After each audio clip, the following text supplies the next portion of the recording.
केवल प्रवचन से आपके चित्त में कृष्ण प्रकट हो रहे हैं, केवल बातें सुनाने से ही ठाकुर जी का अनुभव हो रहा है, तो इसमें मेरी कमी है। आपके भजन, आपके साधन, आपके नाम स्मरण से केवल आपका उद्धार हो रहा है, तो यह आपकी कमी है। आप जिस सभा में जाओ, जिस व्यक्ति के सामने जाओ, जिस क्षेत्र में जाओ, आपकी उपस्थिति से भी थोड़ा औरा बदलना चाहिए उस जगह का, तब समझो कि भजन अब प्रस्फुटित हो रहा है। भक्त प्रहलाद, उनकी भक्ति का रंग धीरे धीरे चढ़ने लगा था राक्षसों पर, दैत्यों पर। एकमात्र हिरण्यकश्यप थे, उनके ऊपर प्रभाव नहीं पड़ रहा था। बाकी तो हिरण्यकश्यप जिन राक्षसों को कहता था कि मार दो, उनके चित्त में भी भक्ति जागृत होती थी प्रहलाद जी के प्रति। हमारे पूज्य नाना जी पंडित श्री कृष्णलाल शास्त्री जी बहुत अच्छे भागवत के वक्ता थे। बड़ी सरल सरल भाषा में अर्थ बताते थे।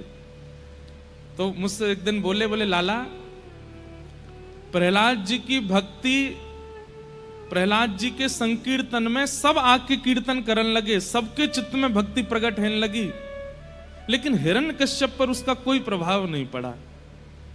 मैंने कहा हाँ नाना जी, क्यों नहीं पड़ा? और मैं नाना जी बोलते बड़ी सहज भाषा में, बोले भैया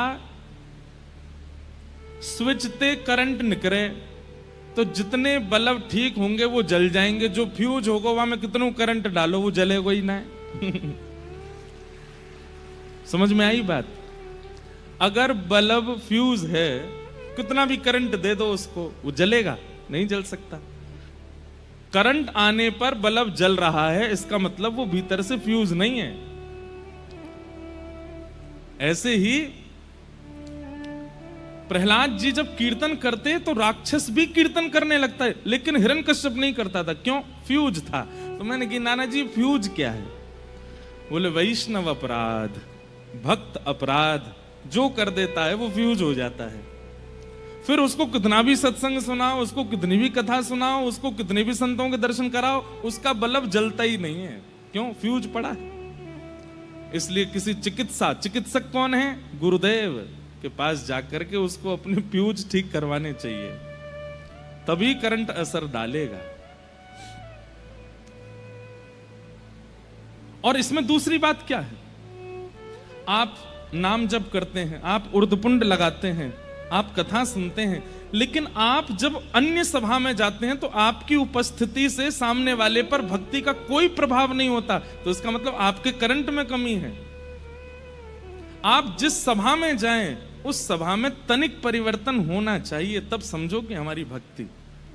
भैया देखो, एक मेरी बात सुनना।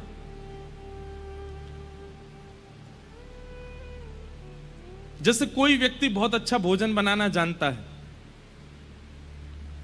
वो अगर आपके सामने आता है तो कई बार भोजन को देखे बिना ही मुंह में पानी आ जाता है।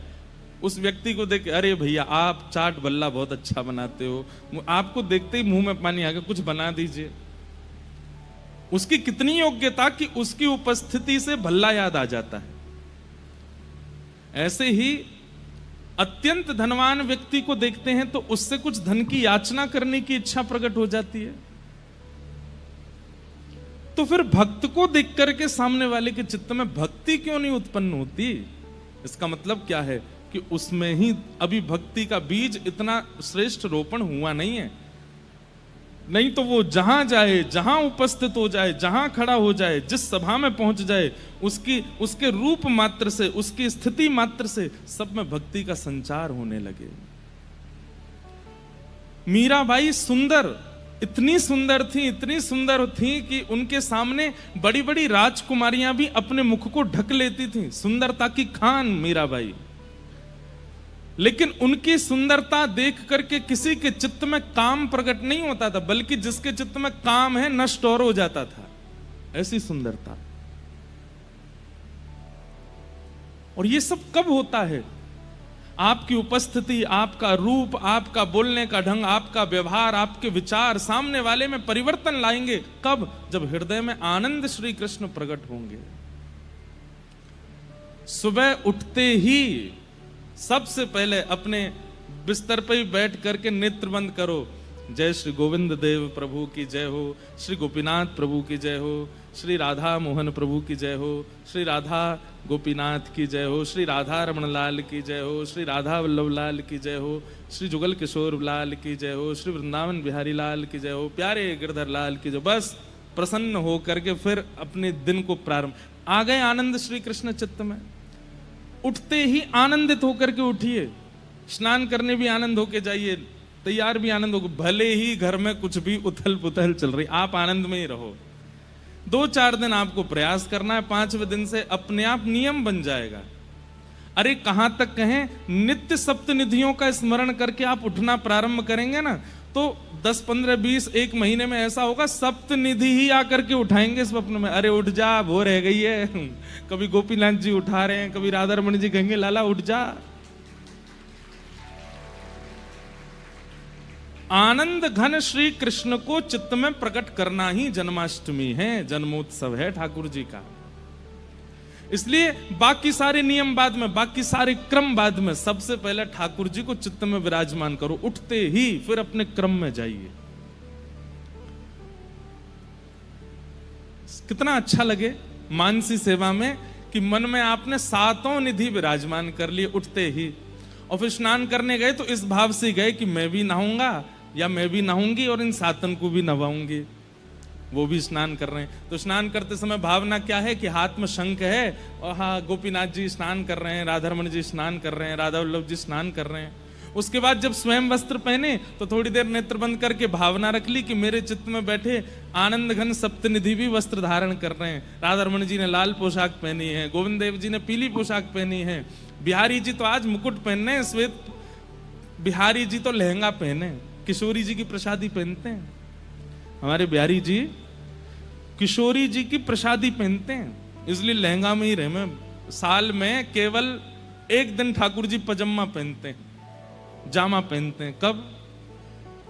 या तो कृष्ण जन्माष्टमी पर पहनते हैं, या फिर अक्षय नवमी, अक्षय नवमी की अक्षय तृतीया, अक्षय तृतीया, हाँ अक्षय तृतीया को पहनते हैं। उस दिन चरण दर्शन होते हैं उनके, बाकी दिन तो चरण दुबके ही रहे। तो ऐसे भावना कर लो, जब स्वयं के श्री धारण करो, स्वयं का तिलक धारण करो, तो मानसी में ये भी धारण कर लो। श्री राधा रमण जी का गौड़िया तिलक धारण करा दिया, बिहारी जी को हरिवंशी हरिदासी तिलक धारण करा दिया, श्री राधा वल्लभ लाल जी की पत्रावली कर दी है, गोविंद देव जी की पत्रावली कर दी है। ऐसे भाव कर लो, आ गए आनंद घन श्री कृष्ण चित्त में। फिर डोलवे जा रहे हो, अपने काम पे जा रहे हो, तो भावना ये रख लो कि बाल भोग पा करके 7 निधि भी गैया चरावे जा रहे हैं, ये भी अपने ग्वाल बालन के संग डोल रहे हैं। फिर मध्याह्न दोपहर का लंच करो, भोजन राजभोग करो, उस समय फिर ध्यान कर लो कि वे सब भी वन में बैठे हैं, मधुमंगल श्री दामा घेर करके बैठे हैं, और बीच में बैठ के ठाकुर जी प्रेम से भोग कर रहे हैं। शाम को घर लौट के आओ तो उस समय भावना कर लो कि ठाकुर जी भी गैया हाँकते भये अपने कंधा पे लाठी धर के दोनों हाथ पधरा करके लौट के आ रहे हैं घर पे। कितना सुंदर भाव बन जाए ऐसी स्थिति। अब जब सोने जाओ तो फिर वहां पे भी ये भाव रख लो, नैनों में नींद भर आई लालन के, नैनों में नींद भर आई। पहले ये पद गा करके हृदय में विराजमान ठाकुर जी को पढ़ा दो, और फिर स्वयं भी पढ़ जाओ। कितना सुंदर हो। इससे बढ़िया मानसी सेवा और क्या हो सकती है। और आप ऐसे विराजमान करने लगे ठाकुर जी को चित्त में, और अपनी क्रिया में उनकी क्रिया समझने लगे, आपके चित्त में आनंद घन प्रकट हो जाएंगे। और वही जन्माष्टमी जो साल में एक बार होती है, वो हर दिन होने लगेगी। फिर बिना क्रीम के ही ग्लो करेगा ये चेहरा, बिना किसी भी क्या बोलते हैं उसको, प्रकार के व्यंजन करने से, बहुविधान करने से आकर्षण आ जाएगा चेहरे में। आपकी इच्छा नहीं होगी कि ग्लो आवे, आकर्षण आवे, लोग अपने आप आकर्षित होंगे। और आकर्षित भी काम से नहीं, क्रोध से नहीं, लोभ से नहीं, भक्ति से होंगे। इसलिए केवल दीक्षा लेना, केवल शरणागति लेना, केवल माला हाथ में अपने कल्याण के लिए नहीं है ये। चित्त में ठाकुर जी को धारण कर करके स्वयं भी प्रसन्न रहिए और जिन जिन से भी मिलो उनको भी वो आपसे कहने लग जाएं कि आपको देख करके बड़ी पॉजिटिव वाइब्स आती है, हमको आपको देख के बड़ी सकारात्मकता अनुभव होती है। बस समझ जाओ कि हाँ, मैं नहीं दिख रहा हूं इनको, लाल जी दिख रहे हैं भीतर बैठे हुए, वही आकर्षण कर रहे हैं। ये सब भावना आचार्य चरणों की रही है, ये सब भावना पूर्व भक्तों की रही है, इसलिए उनकी हर दिन जन्माष्टमी थी। लेकिन हमारी एक ही होती है साल में, और कथा सुनने वालों की हफ्ता में एक होती है। पर हर दिन कृष्ण को प्रकट करो चित्त में, हर दिन निकलिए, हर दिन जन्माष्टमी की तरह उत्साह में रहिए। आप लोग जब हम कोई पद गाते हैं इतना नाचते हैं, इतना आनंद लेते हैं, जैसा आनंद यहां हो रहा है वैसा आनंद पूरे जीवन में हो जाए, तब मानिए कि अब भक्ति के पथ पर हैं हम। ये भक्ति का पथ है। हम तो कह रहे हैं यहां से घर भी कूदते कूदते ही जाया करो। जय राधे राधे, ऐसे ही जाया करो कूदते को, बस में, रिक्शा में, मेट्रो में। मेट्रो वाले कहेंगे भाई कहां के वृंदावन के बंदर आ गए दिल्ली में। एक बात और, सिगरेट पीने वाले को खुले में पीने में शर्म नहीं आती, मद्यपान करने वाले, भक्ष खाने वालों को खुले में सब करने में शर्म नहीं आती। और अब तो हमारी महान दिल्ली में प्रिया प्रियतमों को खुले में मिलने में बिल्कुल भी लज्जा नहीं होती। तिलक लगाने में इतनी लज्जा क्यों? ये वैष्णवों को लज्जा क्यों आती है वैष्णवता धारण करने में? जो ये सब व्यसनी क्रम करते हैं उनको बिल्कुल भय नहीं लगता कि लोग हमको टोकेंगे, फिर वैष्णवों को भय क्यों लग जाता है? अभी एक भैया, अभी यहां नामकरण कर रहे थे सबका, तो एक भैया नहीं आए तिलक लगा के, तो पंडित जी टोके, आपने तिलक नहीं लगाया, दीक्षा हो गई। ऑफिस से आया अभी, तो क्यों ऑफिस में क्यों नहीं लगा के गए? ज्यादा ही टोका टाकी होती है, आपको उससे पीड़ा होती है, तो श्री संग ही रखो। जब लगे कि अब बस निकले हैं ऑफिस से, कॉलेज, तुरंत लगा लीजिए, बिना तिलक के रहे नहीं। ये तिलक नहीं है, ये स्वयं श्री जी हैं, स्वयं किशोरी जी हैं। अब आप किशोरी जी को चित्त में तो बुलाना चाहते हैं, किशोरी जी की आराधना तो करना चाहते हैं, पर उनको धारण करने में आपको लज्जा। ये तिलक स्वरूप मान करके धारण मत कीजिए इसको। ये स्वयं किशोरी जी हैं, इनको श्री कहा जाता है। हमारे गौड़िया वैष्णव धारण करते हैं, वो तुलसी धारण करते हैं ठाकुर जी के चरणों के साथ। अब भगवान के चरण धारण करने में लज्जा, तो फिर भक्ति क्यों कर रहे हैं हम? ये भैया ये सब नंदोत्सव के प्रतीक हैं। तिलक धारण करना, हृदय में मानसी में श्री ठाकुर जी की सेवा करना, नित्य भगवान नाम में रमित रहना, जीवन की कैसी भी परिस्थिति आ जाए आप प्रसन्न ही हो ऐसे रहना, ये सब नंदोत्सव के प्रतीक हैं। ऐसे रहिए। ये नंदोत्सव एक ही दिन नहीं होना चाहिए, हर दिन होना चाहिए। तब आपको गाने का अधिकार है। नंद घरा नंद भयो जय कन्हैया लाल की, नंद घरा नंद भयो जय कन्हैया लाल। हे मन में आनंद भयो जय कन्हैया लाल की, मन में आनंद भयो जय कन्हैया लाल।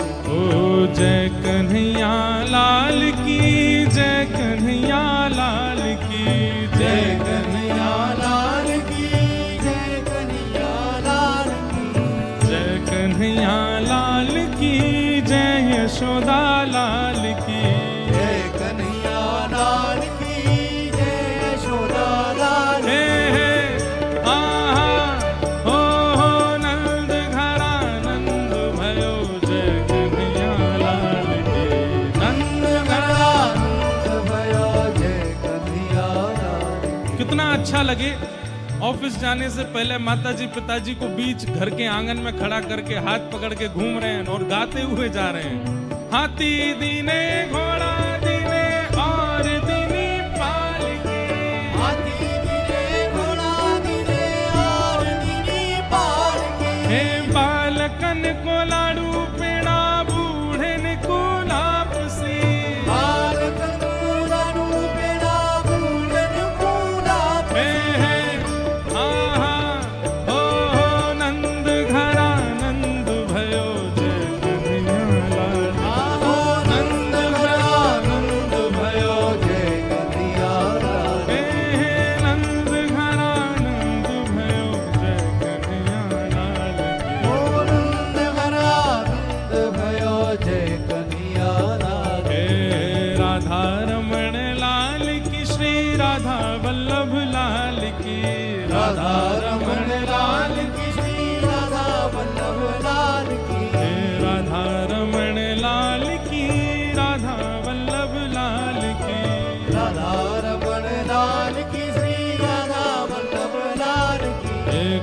बिहारी लाल की, श्री गिरधर गोपाल की।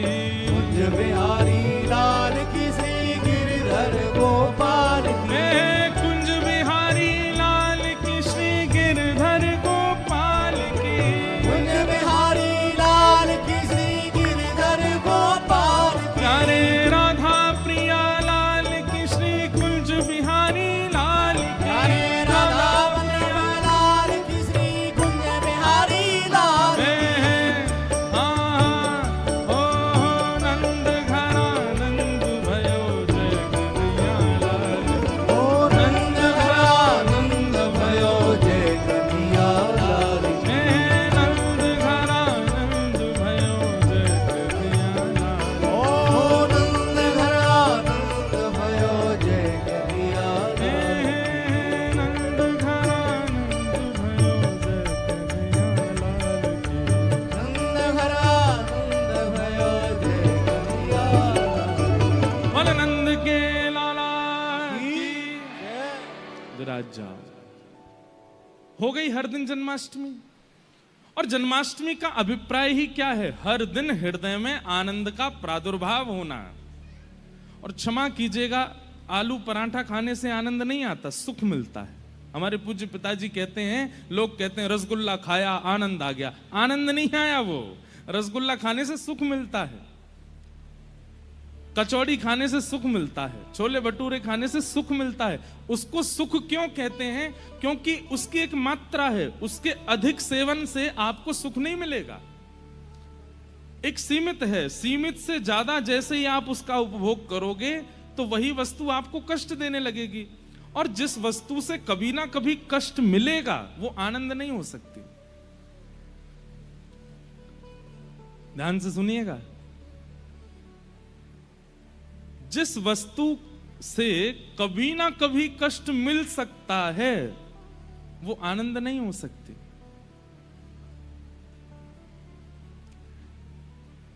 बुरा नहीं मानिएगा, माता पिता जब उनका ब्याह हो जाता है तो उनकी बड़ी इच्छा होती है कि एक संतान हमारे घर में हो। जब संतान हो जाती है इतने खुश होते हैं माता पिता, इतने प्रसन्न होते हैं। श्री जी की कृपा से हमारे घर लाला भयो लाली भाई जो भी, धीरे धीरे वो बड़ा होने लगता है। जैसे ही घुटनों पर चलने लगता है, जैसे उसके 2 दांत निकल जाते हैं, हाथ पांव निकलने लगते हैं, फिर वो निकल के भागता है। और फिर तोड़ फोड़ मचा, पूरे घर पे ड्राइंग बना दी, कहीं डायनासोर बने हैं, कहीं नाग बने हैं, कहीं कुछ भूत बने हैं। कई बालक तो इतने निपुण होते हैं कि इतने भयानक भूत तो पिक्चर वाले नहीं बनाते जितने वो बना देते हैं। और कई बालक वो कथा में आते हैं, वो मुझे और बना के लाते हैं। एक दो तो ऐसे आते हैं कि मैं खुद को देख, जब मैं बहुत कभी थक जाता हूं। हम निराश नहीं होते, हम हताश नहीं होते, हम थकते हैं क्योंकि इतना भागते हैं दिन भर। जब बिल्कुल ऐसे होता है कि अब क्या करें, बहुत थक गए, तो अपने वो चित्र देखता हूँ, वाह कितने बढ़िया लग रहे हैं। तो जब बालक इतने ऊधमी हो जाते हैं ना, कभी कभी वो माताएं पिता सिर पकड़ लेते हैं, भाई इससे बढ़िया तो बिना इसके ही थे, काय को आ गया जीवन में। ठीक है, थोड़ी देर के लिए बोलते तो हैं कम से कम। संसार में कोई भी वस्तु अधिक समय तक सुख नहीं दे सकती। किसी भी वस्तु का अति भोग जैसे ही आप करोगे, अति भोग, अति सेवन, वो कष्ट देगा।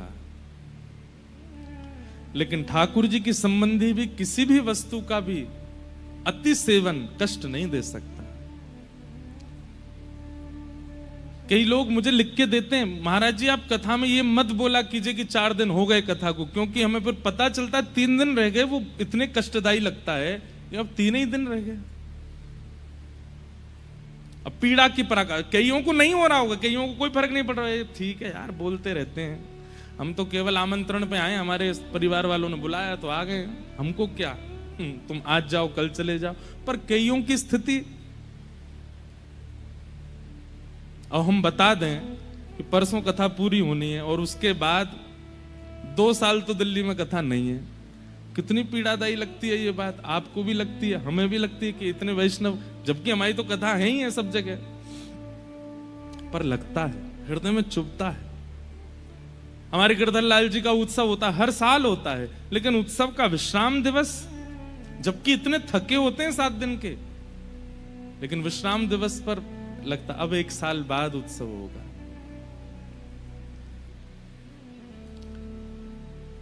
एक बात और कहें, जन्मदिन होता है ना लोगों का, ये जन्मदिन भी 25 की उम्र तक ही अच्छे लगते हैं, और जो 25 के नहीं हुए हैं वो अभी देख लेना, 25 के बाद जब 26वां जन्मदिन आएगा ना, अच्छा नहीं लगेगा। 27वें जन्मदिन में हो गए, ठीक है यार, ये तो कोई ऐसा, जैसे मतलब अच्छा तो लगता है, पर बचपन में जैसा एक्साइटमेंट होता था वो खत्म होने लगता है, धीरे धीरे कम हो जाता है। लेकिन ठाकुर जी के संबंध का, अब जन्माष्टमी, कभी एक्साइटमेंट उसमें कम नहीं होता। 80 बरस के हो जाओगे तो भी सुख ही मिलेगा। क्यों? क्योंकि वो सुख नहीं है, वो आनंद है, जिसका अति सेवन पीड़ा ना देता हो, वो श्री कृष्ण है। ऐसे श्री कृष्ण नंद भवन में आज प्रकट हुए हैं।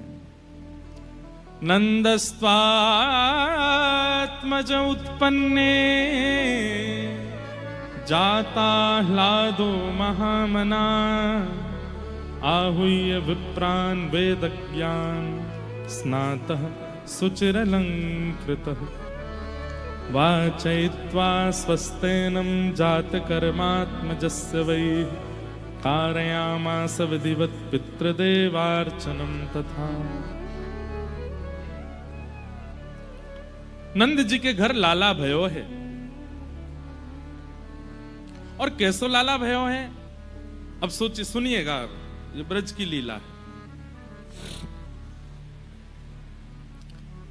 ब्रजवासियों ने, एक तो होता है कि आपने बालक का दर्शन किया, बालक को देख लिया और उसकी सुंदरता देख करके आप आनंदित हो गए, पर यहां ब्रज में स्थिति ऐसी हो रही है, सब लोग इधर देखो, ध्यान से सुनो, जिसके कान में ये स्वर पड़ता है ना कि नंद जी के लाला भयो है, तो उसके नेत्र अपने आप बंद हो जाते हैं और उसको घर बैठे बैठे ही ठाकुर जी की झांकी दिखने लगती है। उसको वही अनुभव होने लगता है, आहा, ऐसे नील वर्ण की कांति होगी, गोल मटोल से गाल होंगे, कमल जैसे नेत्र होंगे, मधुर मधुर हाथ होंगे, और वो वही नृत्य करने लगता है। ऐसी स्थिति बन गई। बंधुओं, एक बात बताएं आपको, संसार के किसी भी व्यक्ति को बिना देखे आप उसकी व्याख्या सुनकर के उसकी मूर्ति चित्त में नहीं बना सकते। एकमात्र श्री कृष्ण हैं जिनकी व्याख्या उनकी प्रतिमा को प्रकट कर देती है, जिनकी व्याख्या, जिनका कथन उनके रूप का लावण्य प्रकट कर देता है। एकमात्र कृष्ण ही है। और ये अनुभव करके देख लीजिएगा, कोई घर में विवाह का संबंध आवे, आप बिना फोटो देके पूछो लड़का कैसा है, उसके ऐसे सुनहरे बाल हैं, 6 फीट की हाइट है, ऐसे उसके हाथ हैं, ऐसे उसके पैर हैं, आप स्वरूप बना ही नहीं पाओगे। लेकिन आपने श्री कृष्ण को नहीं देखा है, और कोई व्याख्या कर दे, व्याख्या सुनते ही आपके चित्त में अपने आप स्वरूप प्रकट होने लगेगा। ये क्वालिटी केवल श्री कृष्ण की और किसी में नहीं है। वंशी विभूषित करा नवनीरदाभार पीतांबरारुणबिंब फलाधरोष्ठात् पूर्णेन्दु सुंदर मुखारविंद नेत्रात् कृष्णात् परम किमपि तत्त्वमहं न जाने। वंशी विभूषित करा, बोले कैसे हैं श्री कृष्ण? जिनके कर में यानी कि हाथ में वंशी विभूषित होती है, सुशोभित होती है, पीतांबर धारण करते हैं, नवनील दाभात, उनका श्रीअंग कैसा है? बोले जैसे कोई नीला गहरा पानी हो, ऐसा रंग है ठाकुर जी का। उसके ऊपर पीतांबरी पहनते हैं, और ठाकुर जी की पीतांबरी कैसी है? हमारे श्री ठाकुर जी पीले वस्त्र पहनते हैं, लेकिन पीले भी झीने पहनते हैं।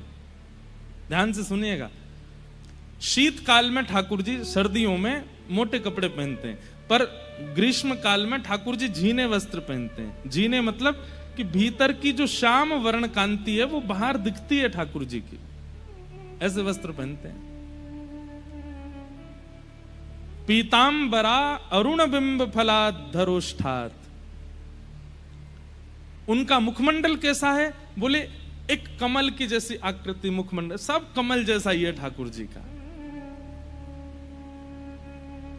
अद्भुत सुंदर ठाकुर जी के ओष्ठ हैं। ठाकुर जी के होठ कैसे हैं? जैसे एक धनुष की आकृति होती है ना, सुंदर धनुष की आकृति, बीच से ये जाते हैं ऐसे, और फिर नीचे से जो उसका जो प्रत्यंचा होती है उसको थोड़ा सा खींचा जाए तो ठाकुर जी के होठ प्रकट हो जाएंगे, ऐसे होठ हैं।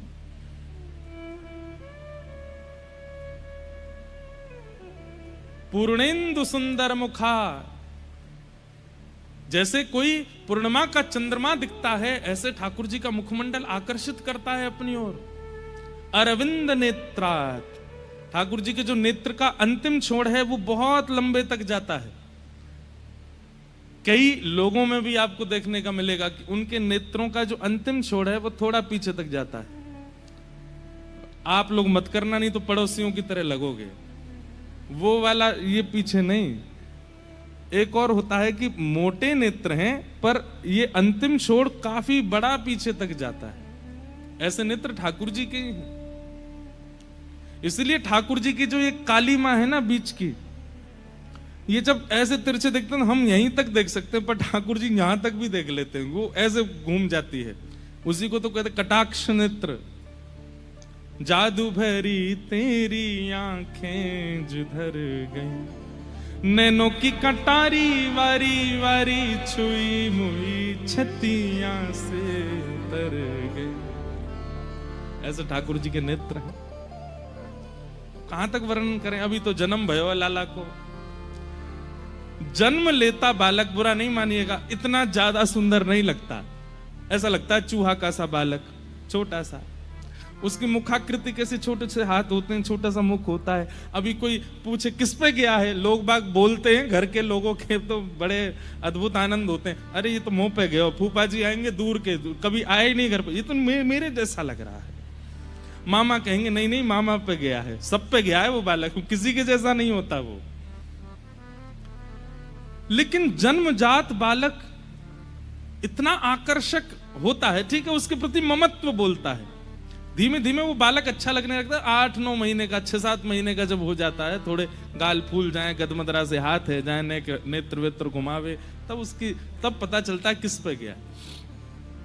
पर ठाकुर जी जन्म लेते ही इतने आकर्षक लग रहे हैं। वर्णन आता है कि यशोदा मैया ने कितने दिनों तक तो ठाकुर जी को ऐसे ही रखा, बस स्वयं देखती हैं और फिर ढक लेती हैं, फिर स्वयं देखती हैं फिर ढक ले, जैसे कोई बहुत महंगा रत्न, कोई अत्यंत लोभमयी माता उसको छुपा करके रखती, किसी की दृष्टि पड़ ना जाए इस पर। ऐसी स्थिति यशोदा मैया की है।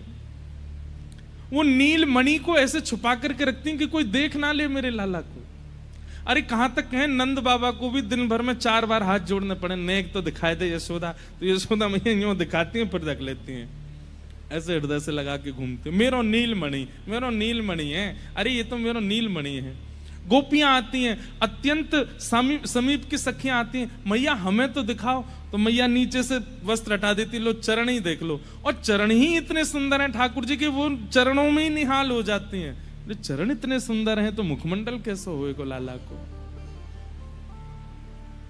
अद्भुत है। मैं वर्णन करता रहूंगा और आप सुनते रहेंगे, ना आप कुछ पाओगे ना मैं कुछ दे पाऊंगा। यही तो श्री कृष्ण है।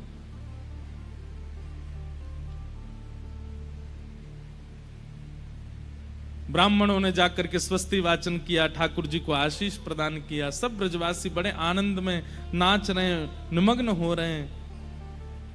6 महीने तक नंदोत्सव ऐसे चलता रहा जैसे रात भर ही चला हो। 6 महीने ऐसे व्यतीत हो गए जैसे एक रात्रि निकल के गई हो। ये स्वभाव है संसार का कि यहां कष्ट के क्षण बहुत लंबे लगते हैं और आनंद के क्षण चुटकी के समान लगते हैं, जल्दी जल्दी निकल जाते हैं। लेकिन फिर भी हम जितना भी आनंद अनुभव करते हो, घर में ब्याह हो रहा है, 4 दिन का फंक्शन चल रहा है, तो 4 दिन जैसे ही पूरे होते हैं ना, तो फिर सब लोग बात करते हैं, ऐसा लगा कि अभी तो शुरू हुआ था, अभी पूरा हो गया। लेकिन यहां 6 महीने निकल गए। इतना लंबा समय किसी हम लोगों को अनुभव नहीं होता। 6 महीने बाद ग्वाल बाल आपस में चर्चा करते हुए कह रहे हैं, भैया रात भर है गई नाचते नाचते ना, देख तो ले नंद को लाला कैसो है।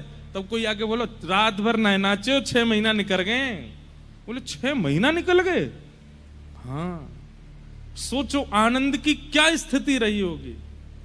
भागवत जी में वर्णन आता है, अवाद्यंत विचित्राणी वादत्राणी महोत्सवे। बोले कैसा महोत्सव मनाया नंद भवन में। पहली बात तो कोई भी बुरा नहीं मान रहा है, किसी के ऊपर चढ़ रहे हैं, किसी के वस्त्र फाड़ रहे हैं, किसी को उठा के फेंक रहे हैं, किसी के ऊपर नाच रहे हैं, कोई बुरा नहीं मान रहा है, सबको सुख ही मिल रहा है। कोई किसी और के साथ में जैसे आनंद की चरम स्थिति होती है कि दूसरे को परेशान करो, लेकिन यहां परेशान होने वाला भी कह रहा, अरे तो जितनो है सके कल ले भैया, नंद जी के लाला भयो तो कू बधाई। पहली बात।